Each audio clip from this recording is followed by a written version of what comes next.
धन्यवाद अध्यक्ष जी, आपने इस विषय पर बोलने का मौका दिया। अध्यक्ष जी, जो डोनेशन होता है उसको अगर आप बहुत आसान से उसकी हिंदी में ट्रांसलेट करें तो उसका मतलब होता है दान। उर्दू में, अरबी में उसे ज़कात कहते हैं, यानी जो आदमी अपनी मर्जी से कुछ दान करता है। ऐसे ही कुछ सरकार ने एक पॉलिसी बनाई कि जो लोग अपनी मर्जी से पॉलिटिकल पार्टी को दान करना चाहते हैं तो उसके लिए एक बॉन्ड बना दिया जाए। बड़ी अच्छी सोच है। तो अपनी मर्जी से देना था, मेरी जितनी मर्जी है मैं दे दूंगा, क्योंकि मुझे उसके ऊपर कोई फायदा भी नहीं मिल रहा, ऐसा माना जाता है। तो दान होता है अपनी मर्जी से, लेकिन अगर किसी का हाथ मरोड़ लिया जाए, किसी के पीठ पे खंजर रख दिया जाए, किसी की कनपटी पे पिस्तौल रख दी जाए, या किसी आदमी को यह कहा जाए कि अगर आप अप्रूवल नहीं बनोगे, सरकारी गवाह नहीं बनोगे तो जिंदगी भर जेल में सड़ोगे, तो इसको डोनेशन नहीं कहते, इसे कहते हैं हफ्ता वसूली।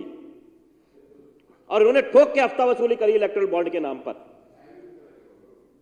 हमारे साथी सोमनाथ जी ने कहा कि इन्होंने पीएचडी करी है, ये डॉक्टरेट करी है। सर, ये डाकू ट्रेड करते हैं, डॉक्टरेट नहीं करते। डाकू हैं, डरा के धमका के पहले किसी के ऊपर केस करते हैं। इनके 39 साथी हैं सर, जिनके साथ में चुनाव लड़ रहे हैं। नाम नहीं जानते, मैं भी नहीं जानता, आप भी नहीं जानते, मीडिया वाले नहीं जानते, कुछ तो ये भी नहीं जानते। ऐसी ऐसी पार्टियां इन्होंने साथ ली हुई है। 39 कहते हैं शेर अकेला है, बोलते हैं ऐसा। 39 पार्टियां हैं, और 39 के बाद में 3 पार्टी और है। एक का नाम है ईडी, एक का नाम है सीबीआई, एक का नाम है इनकम टैक्स, और आजकल एक चौथी भी बन गई है, क्योंकि उन सबको चलाने के लिए वो है इलेक्टोरल बॉन्ड, उसका पैसा। और कहते हैं हम अकेले लड़ रहे हैं। लगातार लोगों पे छापे मारने, उनको डराना, डराने के बाद में उनसे कहना कि भाई पैसा दो, वो पैसे लेते हैं। 2 तरीके से पैसे लेते हैं, एक 2 नंबर में उसके ऊपर बात कर नहीं सकते क्योंकि कोई सबूत नहीं है। एक 1 नंबर में जो उन्होंने इलेक्टोरल बॉन्ड से लिया, पहले पैसे ले लिए 5 करोड़ रुपए, उसके बाद में जब उसने बेल के लिए अप्लाई किया तो ईडी कुछ नहीं बोली, कहते नहीं पीठ में दर्द है, और उसको बेल दे दी गई। उसके बाद में उससे 55 करोड़ रुपए और ले लिए, जिसको ये साउथ का किंग पिन बताते थे। कैसे ले लिए? इससे ज्यादा एक डाकू क्या करता है? डाकू ऐसे ही तो करता है, किसी का बच्चा उठा लो। बिल्कुल शरद रेड्डी वाले केस में यही हुआ है। बच्चा उठा लिया, उसको जेल में बंद कर दिया कि लाओ भाई पैसा दो, नहीं तो तुम्हारे बच्चे को नहीं छोड़ेंगे। और इसी शर्त पे छोड़ेंगे। 2 शर्तें हैं, एक पैसा दोगे, दूसरा अरविंद केजरीवाल का नाम दोगे। वो फिर भी नहीं माना। लेकिन एक बाप कब तक अपने बच्चे को जेल में देखता है? 6 महीने इतनी बड़ी कंपनी का मालिक का बच्चा लगातार बंद रहे, आखिरकार वो बेचारा टूट गया। ये इनका काम है। तो यह है डाकू ट्रेड वाले लोग। हाँ बिल्कुल राइट, डाकू ट्रेड। अच्छा, अब क्योंकि विजेंद्र जी ने कुछ सवाल रखे, तो विजेंद्र जी आज ना याद कर लेना, बार बार मत पूछना, क्योंकि हम कई बार बता चुके हैं। अर्ध सत्य ना बड़ा खतरनाक होता है। आपने कहा कि इस नई पॉलिसी में 849 दुकानें खुलने वाली थी, तो पहले कितनी थी? क्या पहले दिल्ली में 50 ही दुकानें हैं? पहले कितनी थी ये पता कर लो, ठीक है। दूसरी, चलो मैं आपको उदाहरण से बता देता हूं। इसी विधानसभा में मैं 4 बार बोल चुका हूं, वजीरपुर के अंदर एक मॉल है केशवपुर में, आप आना, मैं आपको दिखाऊंगा। आरजी मॉल है, उसको कहते थे ठेका मॉल। उसमें बहुत सारी शराब की दुकानें थी। मैं विधानसभा में खड़े होकर बोलता रहा कि सर ये शराब की दुकानें बहुत सारी बंद होनी चाहिए, डाइट का सेंटर है, बच्चियां पीछे पड़ती हैं। नई पॉलिसी में सर वो बंद हो गई, वो दुकानें बंद हो गई, एक लगी सारी बंद हो गई। जानते हो क्यों? नई पॉलिसी के अंदर ये था कि किसी भी वार्ड में 2 से 3 दुकानें ही रहेंगी, इससे ज्यादा नहीं होंगी। आपने ठीक कहा कि 849 दुकानें ही रह जाती, क्योंकि पहले भी इतनी ही थी। उसे ठीक कर लो, आपने बोला, मैं नहीं बोल रहा। एक मिनट रुक जाओ, मैं आपके बीच में नहीं बोला था। सुनो सुनो सुनो सुनो सुनो, आगे आगे आगे सुनो। मैं तो अरविंद केजरीवाल जी का और मनीष सिसोदिया जी का बहुत धन्यवाद करता हूं, क्योंकि उन्होंने डायरेक्ट इस काम के अंदर पढ़ के और इन दुकानों को बंद करवाया। अब आप कह रहे हो कि शराब की बोतल के ऊपर प्रॉफिट कम हो गया। भाई देखो, हम तो कभी ठेके पे गए हुए ही नहीं, सुनो मेरी बात को। अब ये तो कमाल की बात है यार, ठीक है हम भी बन गए हैं, लेकिन दुकान कितना प्रॉफिट है, कितना 20 पैसे दुकान वाला क्या कमा रहा है, शराब वाला क्या घुटा रहा है, बड़ा कमाल कर दिया आपने। लेकिन चलो मैं आपको आगे बात बताता हूं। कोई भी सरकार 91 के बाद में सरकार देश के अंदर यह काम कर रही है कि प्राइवेट सेक्टर्स को हटा रही है बाहर। मानते हो आप? आपने एयर इंडिया को बेच दिया, आपने प्रॉफिटेबल कंपनी LIC जैसी बेची सर, आपने कई बैंक बेच दिए, आपने स्विस बैंक ऑफ इंडिया बेच दिया, स्विस ही है ना, SBI की यही फुल फॉर्म है, क्योंकि काला धन तो उसी में ही है, तो स्विस बैंक ऑफ इंडिया वही है। आप उन सबको बेचते हुए चले जा रहे हो, क्यों बेच रहे हो? आपका कितना किकबैक है उसके अंदर, बताइए आप जरा। तो दिल्ली सरकार की भी पॉलिसी है, पढ़ लो उसको, कि रुक जाओ, कि प्राइवेट कंपनीज को आगे रखा जाए, सरकारी एजेंसीज को इसके अंदर से बाहर निकाल दिया जाए, और उसके लिए दिल्ली सरकार ने जो उसके अंदर काम करे, उस पॉलिसी के तहत 9,500 करोड़ रुपए का दिल्ली को राजस्व का फायदा हो रहा था। और कैसे हो रहा था सर? नहीं समझेंगे, कोई बात, मैं समझा रहा हूं, मैं भी तो बन जाऊं, मैं समझा दूंगा, और स्पीकर साहब भी समझ रहे हैं, समझो। 9,500 रुपए का फायदा, 500 करोड़ रुपए का फायदा हो रहा था। कैसे हो रहा था? क्योंकि जो लाइसेंसिंग फीस थी वो पहले थी 8 लाख रुपए। कितनी थी? 8 लाख रुपए। उसको कितना बढ़ा के कर दिया? 75 लाख रुपए पहले देने पड़ते हैं, पहले देने पड़ेंगे, तो राजस्व का फायदा हो रहा था। उसके बाद में ऐसा कौन सा काम है जिसके अंदर करप्शन भी हो जाए और आप कहते हो एक के साथ एक फ्री में मिल गई? यार कमाल हो गया। दूध में कितना किकबैक है आपका? कितना महंगा कर दिया आपने। पनीर में कितना किकबैक है आपका? पेट्रोल में कितना किकबैक है आपका? बता दो। ये इतनी महंगाई जो बढ़ रही है, जो आज 4 दोस्तों की वजह से आपके, उसमें कितना किकबैक है? बता दो। सिलेंडर में कितना किकबैक है? वो आप यहां नहीं बता पाओगे। मुझे लगता है कि आपकी इस बात पे मैंने आपको बता दिया, इसके आगे मैं बताना नहीं चाहता। एक सवाल आपसे होगा, वो आप बाद में बता देना, सदन को अभी बीच में मत बोलना, कि रात को जो शराब की बिकती है, गुजरात की बात नहीं कर रहा हूं, दिन में भी मिल जाती है, आपको पता है, मैं दिल्ली की बात कर रहा हूं। क्या आपको नहीं पता कि रात को बिकती है और पूरी की पूरी इलीगल बिकती है?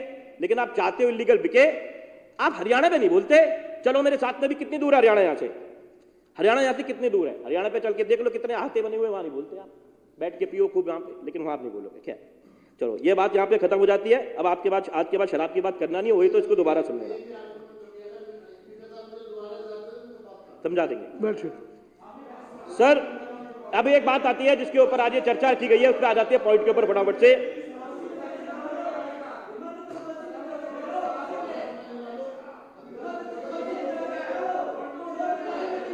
चलो,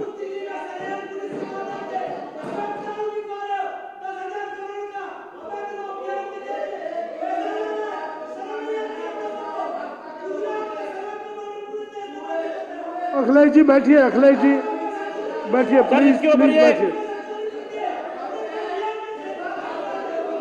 संजीव जी बैठिए, अखिलेश जी बैठिए। अध्यक्ष जी, जिसके लिए इन्होंने अखिलेश जी बैठिए। अखिलेश त्रिपाठी जी, अखिलेश जी प्लीज। अखिलेश जी अब नहीं, प्लीज। अध्यक्ष जी सिर्फ मुझे ज्यादा समय नहीं चाहिए, 5-7 मिनट में अपनी बात को रखना चाहता हूं। अब एक बात आती है जिसके ऊपर ये चर्चा शुरू हुई थी, मेन टॉपिक जो था। यहां पे बहुत सारे लोग जानते हैं कि हर एकादशी को मैं खाटू श्याम मंदिर जाता हूं। वहीं बहुत सारे भाजपा के साथी भी होते हैं, सब पार्टी के लोग जाते हैं। आप भी बहुत बार वहां गए हो, आपने तो राष्ट्रीय ध्वज लगवाया आम आदमी पार्टी की तरफ से, आप वहां पे आए थे। अब ये लोग कैसे करते हैं? जैसे अभी विजेंद्र जी कह रहे थे कि आप पुलिस कंप्लेंट क्यों नहीं करी ऋतुराज जी ने। अब विजेंद्र जी मेरे बड़े भाई हैं, विजेंद्र जी मुझे कहीं मिले, और विजेंद्र जी अभी पिछली बार मैंने रामवीर जी को भी कहा था, विजेंद्र जी मैं आपको कह रहा हूं, मैं आपके घर पे आ गया, कहीं शादी में मिल गया, फंक्शन में मिल गया, मैंने कहा विजेंद्र जी देखो आपको टिकट दे नहीं रहे सांसद की, नहीं दी, आपको एलओपी भी नहीं बना रहे। अब मैं कहूं कि चलो एलओपी तो हम बना नहीं सकते क्योंकि जिंदगी में हम विपक्ष में आने वाले नहीं यहाँ दिल्ली विधानसभा में, तो वो चॉइस है नहीं हम पे, लेकिन सांसद की टिकट मैं आपको दे सकते, आप इधर आ जाओ। लालच है ना ये। अब आप मेरी रिकॉर्डिंग कर सकते हो, आप मेरी पुलिस में कंप्लेंट कर सकते हो, नहीं कर सकते क्योंकि मैं तो छोटा भाई बन के आया हूं आपके पास।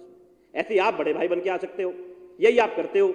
अब बहुत सारे लोग वहां पे इकट्ठे हो जाते हैं, बैठते हैं और आगे कहते हैं कि भाई अब केजरीवाल जी को तो हमने गिरफ्तार कर लिया, देखो हमने कहा था, अब हम यहां पे राष्ट्रपति शासन लगा देंगे। एलजी साहब ने टीवी पे बोल दिया कि जेल से तो नहीं चलने दूंगा, बोला है ना।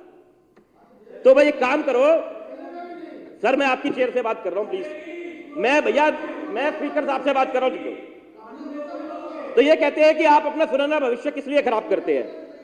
अब आपने भाई आपकी लोकसभा की सीट भी कांग्रेस को दे दी है, तो आप हमारे पास आ जाओ क्योंकि हमारा कैंडिडेट तो बहुत कमजोर है। और जो आप भी जानते हो सर, वह 14 डाक ट्रस्टी हैं उसी खाटू श्याम में, कितना विरोध हो रहा है उसकी वीडियो विजेंद्र जी पे भी, आप पे भी आ गई होगी। अग्रवाल समाज का जबरदस्त विरोध हो रहा है उसके अंदर कि भाई गलत आदमी को टिकट दे दी, और जो उनके कैंडिडेट साहब है बाहर नहीं निकल रहे, कह रहे मेरे टांग पे चोट लग गई। तो लालच लिया जा रहा है कि आप सांसद बनने के लिए आ जाओ, भाई पैसे में नहीं आओगे तो ऐसे आ जाओ।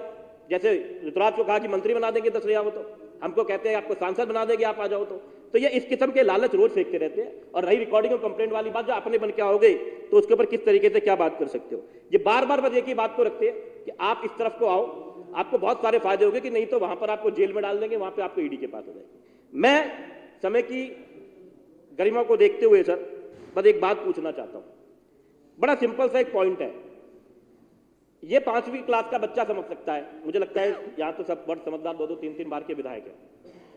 एक सिंपल सा पॉइंट है कि जिसको इन्होंने खुद गिरफ्तार करा, शरद रेड्डी को इन्होंने गिरफ्तार करा, इनकी ईडी ने करा, उससे इन्होंने 5 करोड़ रुपए क्यों लिए इलेक्टोरल बॉन्ड में, क्या इनको नहीं मालूम था? ये खुद ही कह रहे थे ना कि शराब का साउथ का किंग पिन है। उसी आदमी की जब ईडी जमानत देती है, ईडी इस पर कोई सवाल नहीं खड़ा करती, जाने दो, उसी से ये 55 करोड़ रुपए दोबारा ले लेते हैं। तो सर मेरा सवाल इस बात का है कि ये हफ्ता वसूली करी गई, इसका जवाब कौन देगा? तो इसका जवाब चाहिए सर। सारी बातें बेकार है, पन्ने बहुत सारे थे मेरे पास में, लेकिन मेरा दिमाग उसके आगे जा नहीं रहा सर। मैं ये जानना चाहता हूं कि ये 60 करोड़ रुपए जो हफ्ता वसूली करी गई, इसका जवाब कौन देगा? तो ये विजेंद्र जी देंगे, मैं अभी पूछूंगा इनसे, भाजपा वाले देंगे, मुझे लगता है कि मैं इसके आगे मैं बात ही नहीं करूंगा, ये जवाब देंगे, और कोई बात इस बात का जवाब देंगे, और ये बात यही खत्म नहीं होगी। ये बात मैं पूछ रहा हूं बार बार, जवाब दो सर। आ लो भाई सारे, नहीं आप जवाब दोगे।